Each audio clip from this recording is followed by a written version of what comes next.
అసలే 20 రోజుల నుంచి జ్వరంతో బాధపడుతున్నానేమో, నోటికి కాస్త రుచిగా తినాలనిపించిందండి. ఇంక ఇవాళ ఏదైతే అదయిందని కాస్త ఓపిక తెచ్చుకొని ఎంచక్కా 4 రకాలైతే వండుకున్నానండి. ఒకే ఒక పాలకూర కట్ట తీసుకొని 4 టమాటాలు వేసుకొని దగ్గరికి పాలకూర, టమాటా ఎగురైతే పెట్టుకున్నాను. అలాగే దొండకాయ ఫ్రై చేశానండి. ఈ దొండకాయ ఫ్రై వచ్చి రీసెంట్‌గా హైదరాబాద్ వెళ్ళినప్పుడు తెలిసిన వాళ్ళు ఒకళ్ళు చేశారనమాట. పాలు వేసి ఫ్రై.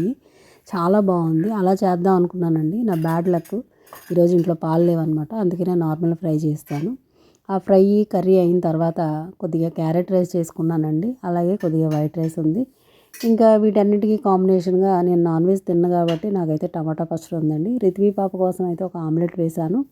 ఇక నేను రిత్వి పాప తినడానికి ముందు కొద్దిగా ఏమైతే ఉన్నాయో అవన్నీ కూడా వండినవి కొద్ది కొద్దిగా తీసి అయితే దేవుడికి పెడతానండి. ఆ తర్వాత మా అమ్మాయి పెడతాను, తర్వాత నేను తింటాను అనమాట.